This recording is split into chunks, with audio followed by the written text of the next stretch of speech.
Just ahead on American Black Journal, we're going to take a look back at some of the conversations we had in 2025. We'll have highlights from discussions on current issues in the community, African Americans in the arts, and, of course, our ongoing series on the Black church in Detroit. So sit back, relax, and enjoy this special episode of American Black Journal. Across our Masco family of companies, our goal is to deliver better living possibilities and make positive changes in the neighborhoods where we live, work, and do business. Masco, a Michigan company since 1929. Support also provided by the Cynthia and Elsa Ford Fund for Journalism at Detroit PBS. The DTE Foundation is a proud sponsor of Detroit PBS. Through our giving, we are committed to meeting the needs of the communities we serve statewide to help ensure a bright and thriving future for all. Learn more at dtefoundation.com. Also brought to you by Nissan Foundation and viewers like you. Thank you.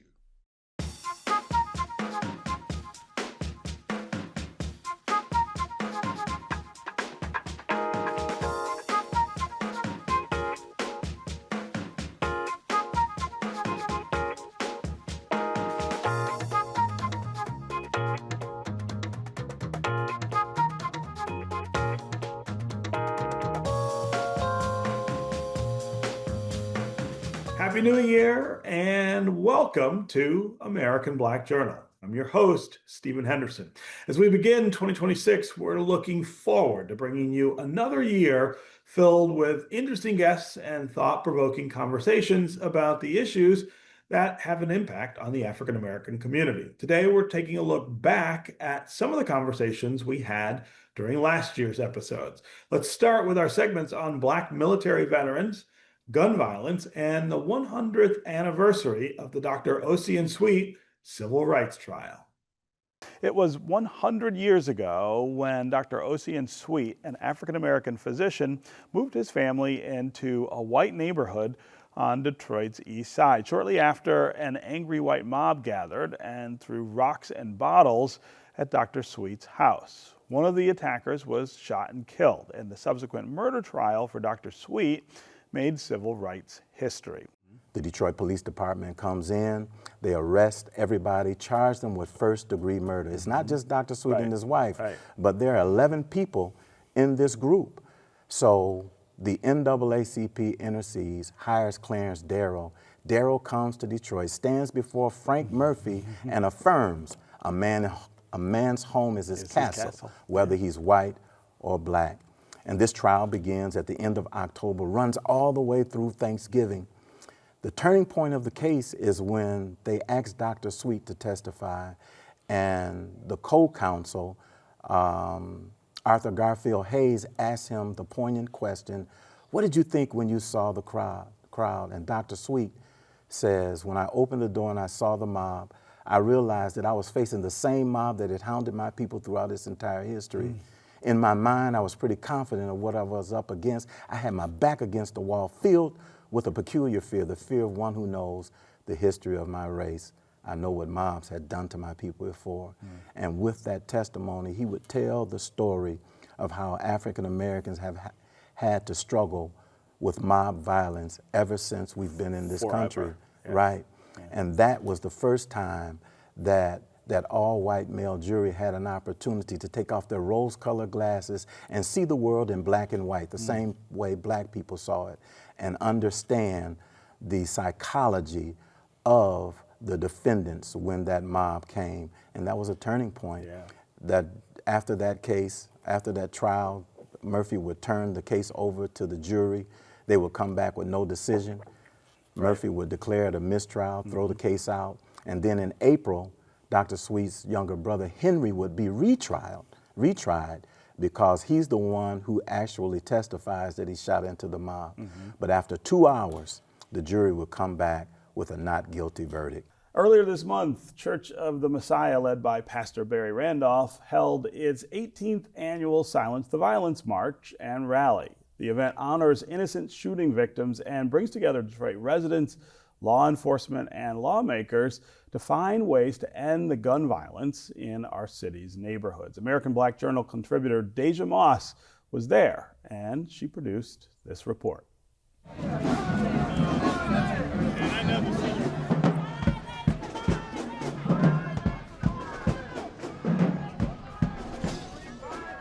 We see you. That's why we do this. We see you. We do this so the world can see.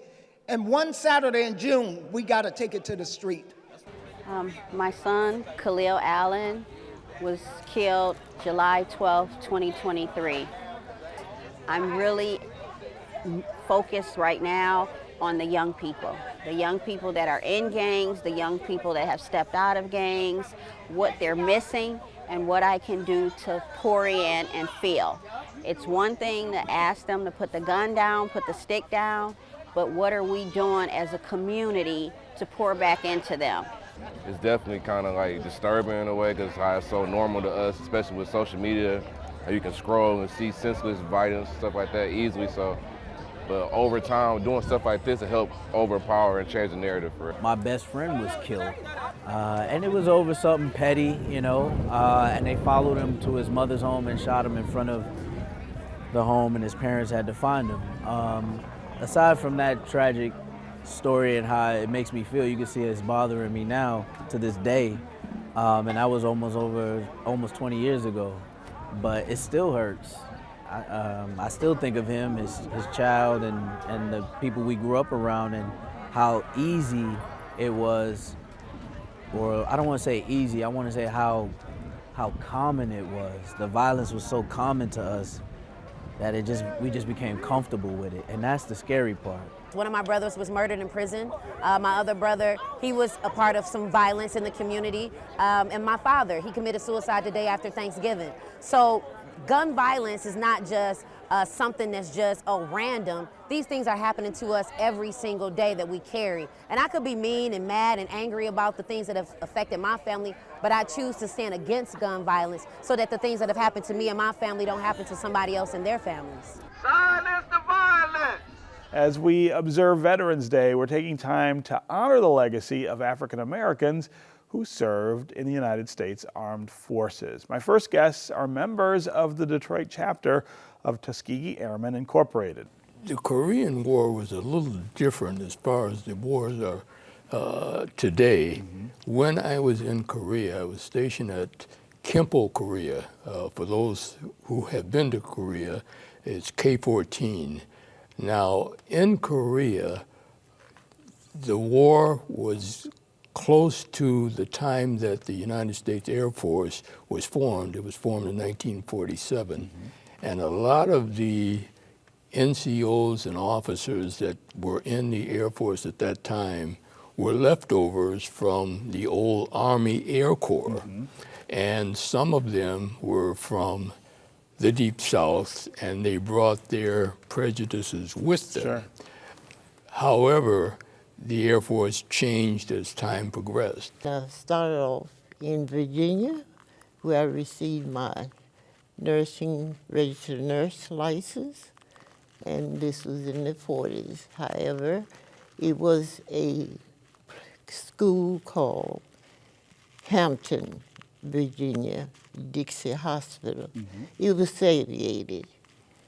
And when I say segregated, it was, we had a couple of black nurses as instructors, but most of our instructors were white, mm-hmm. and of German nature. Mm-hmm.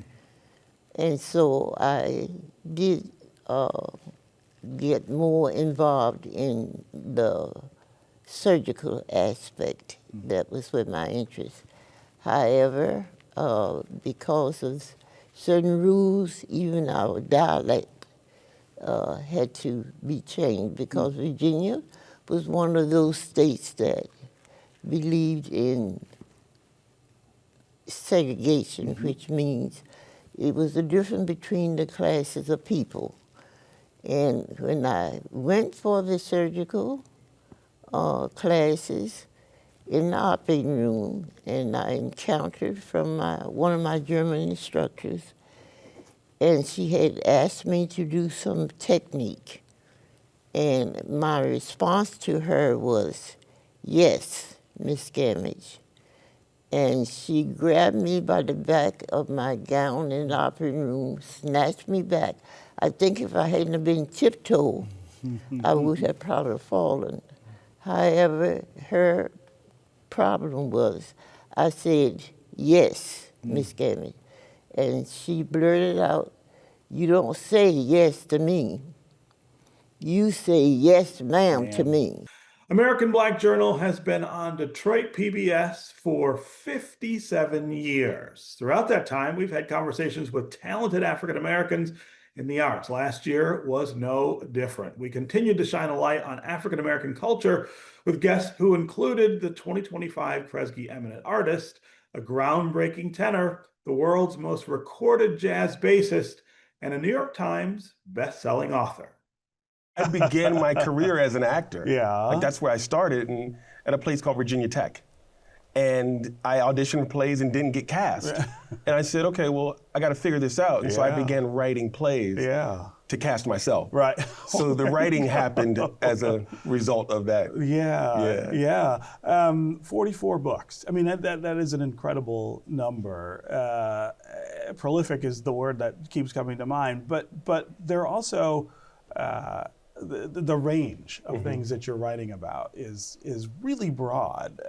Talk about how you get inspiration for these books, and for each one, what's the thing you're trying to accomplish with it? I think ultimately, as Langston Hughes said, I'm trying to distill my human heart into a few words on the page. Yeah. And sometimes that heart is filled with longing and love. And so a love story or a love poem might come out. Other times it's my 2-year-old who won't stop crying. And so I play some jazz music and she stops crying. And so I say, well, let me write a book about Duck Ellington and Mules Davis and teach her about jazz. So it really is about what I'm feeling, what I'm experiencing, what I'm thinking, when I'm dealing with sort of the woes and the wonders of life. And it comes out in various ways.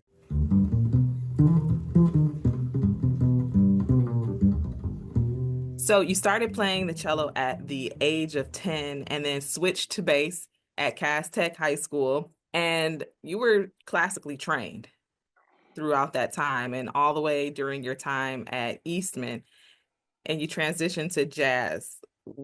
What made you transition to jazz? I started at about 12 playing the cello. I was a cellist for a really long time. And I was a cellist until my senior year at Cass Tech. And I noticed that two things were happening, Ms. Sharp. One, when the PTA meetings and teacher faculty meetings would have conventions, they would go around to the Detroit School Music Department and pick out some music ensembles for what we call wallpaper music during these conventions, you know. As an African-American kid, I never got those offers, and I thought I played good as everybody else. And I was very good at math. I looked around one day and the bass player in the orchestra was graduating, and if he left, there'd be no bass player. And my edition said, okay, well, if I'm saying no one left but me playing the bass, then they'll have to call me. And so Eastman School of Music was having auditions at this time for incoming freshman students for the coming fall term. And I got a chance to audition as a bass player, and he decided that I was a good candidate to get a scholarship to go to Eastman as a bass player. So my classical training went from Cass Tech, underrepresented of a person of color, to Eastman School of Music with better odds of getting a chance to play music that I had been studying all my life as a classical player. And as I'm at Eastman now, I'm third year, fourth year, I'm still getting better and better instrument. I'm realizing I'm feeling the same kind of draft. And that's to say that they post notices on the bulletin board, but they'll never explain to the people of color what that really meant for them as far as jobs. I started teaching music, choral music, in the Detroit Public Schools in 1955 when I graduated from Wayne. Started teaching at Miller High School. And I've often said I had my job. I mean, I didn't ask for it. My supervisor, a little feisty Irish woman named Marvel O'Hara, went to the Board of Education when she found out there was an opening at Miller High School for an emergency substitute. Now, I hadn't graduated yet. I didn't ask her to do this, I didn't know, but she went to the Board of Education and they gave me the job. I hadn't, where did that come from? Right, right. And so I had my job. My future wife and I were planning on getting married in August of 1956. Wow. And Uncle Sam sent me a letter in May of 1956 saying, "You're going to be married to me for a bit in June." Right. Now, Korea had ended. The draft is still alive. And Yeah. I said, what is this about? The Army is the last place I want to go. Yeah. But I had to go. Life, I believe in a higher intelligence has created everything. Mm-hmm. Life works in mysterious Yeah. ways. For me to go into the Army was a curse. But it turned out to be a blessing. Yeah, but it eventually brought you back. Because it was a place that I was convinced to consider becoming a professional singer. One of the wonderful things about growing up in Detroit well, first of all, I should give complete credit to my parents. My parents, Marion Ford Hayden Thomas. She ended up getting remarried after my father passed, and Herbert E. Hayden. And our little house that we grew up in, and the wonderful neighborhood of Russell Woods on Fullerton Street. And they were just wonderful parents. They never put any restrictions on me as a young woman, as a girl, as to what girls could do. My mother was a chemist, so she knew no boundaries of that sort. So I just started taking cello lessons when I was about 9 in our great Detroit public school music education programs. Yeah. Well, I also lived, public school music programs are so important. And I always want to, I'm always on my little bandwagon. I'm always standing on my soapbox about continuing to support them for the young people that are in school now. Yeah. And so I was a little girl taking lessons in my school, took cello lessons at 9. And then when I got tall enough to stand up to the bass, because I've always wanted to play bass, I was about 12, I switched over to bass. And I had a lot of jazz in my household, care of my dad, who was a huge jazz fan and record collector and kind of a closeted jazz pianist. He was really good.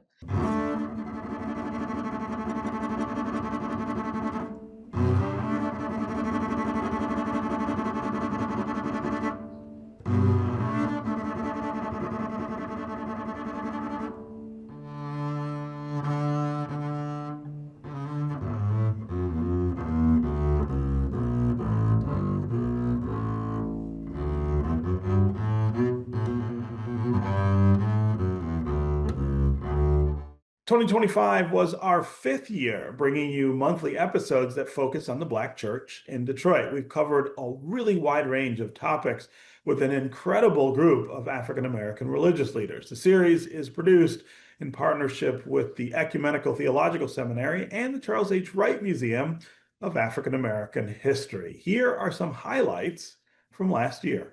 Women have long been the backbone of the Black church. And during the Great Migration, women organized church groups and helped build close-knit communities. The translation of the South and the activities and the way people were living coming north, they had to do some adjusting. Yeah. So they did social things, they did feeding programs, and church was really the hub where everyone could go, where everyone met. I remember even recently, someone said to me, a lady said, "I haven't said this in a long time to anybody." And I said, "What?" She said, "Your slip is hanging."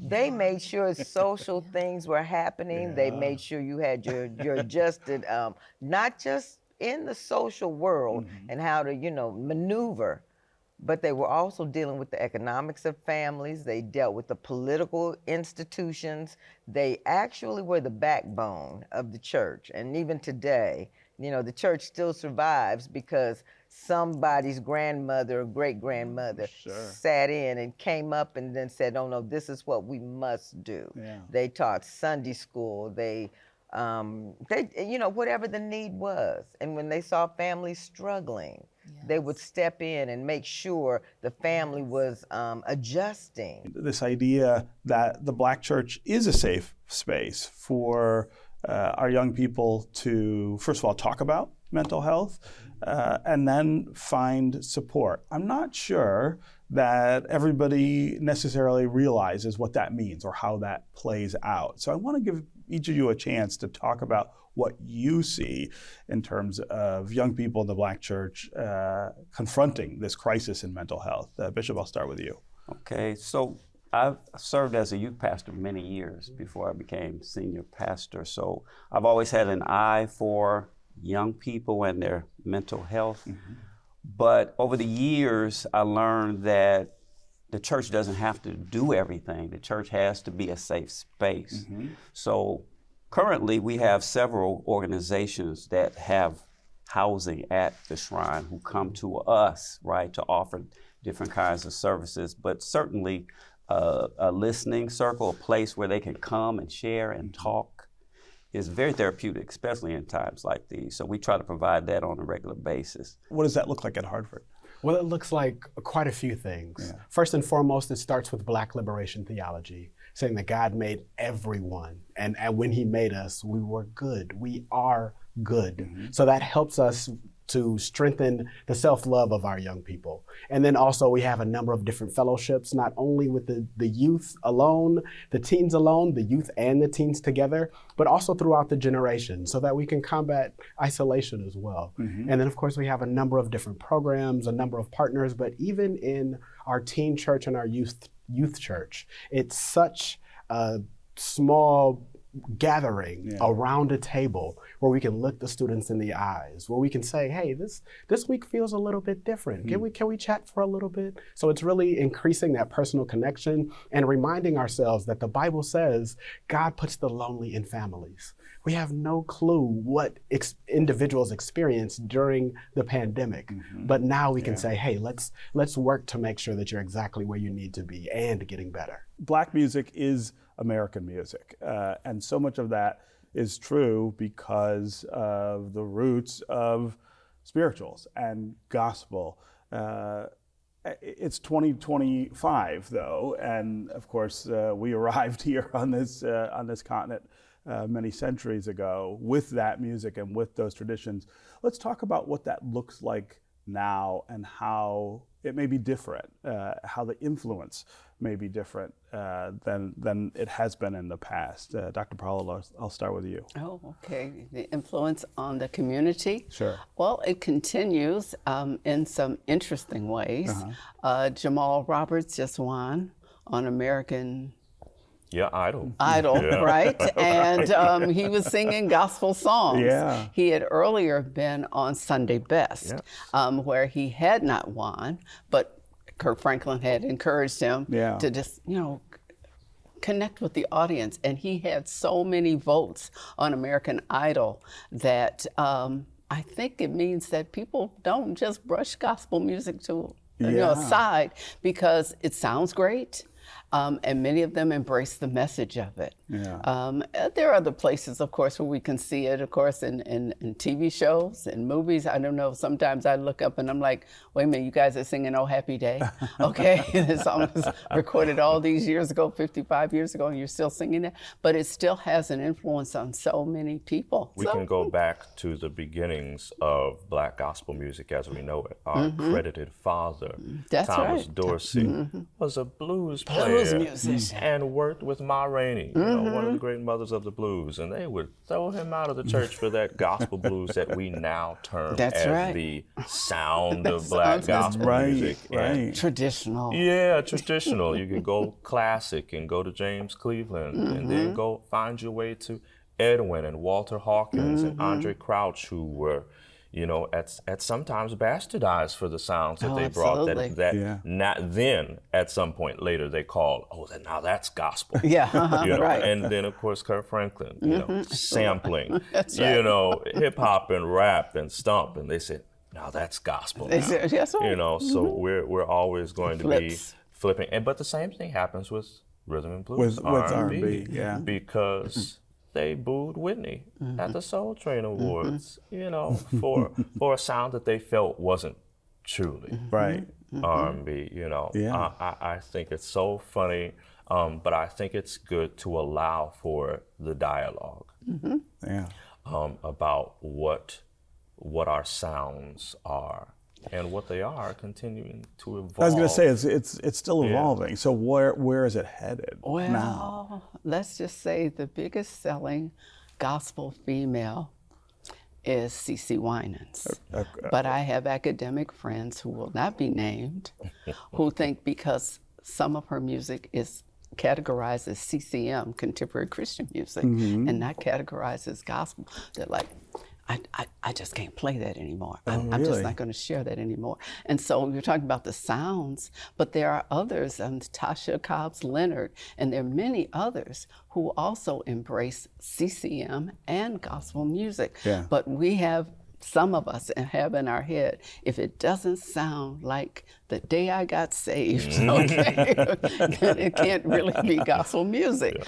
Of course, you can see these entire conversations and more at AmericanBlackJournal.org. We thank you for being loyal viewers. Let us know what's on your mind by connecting with us anytime on social media. Take care, and we'll see you next time.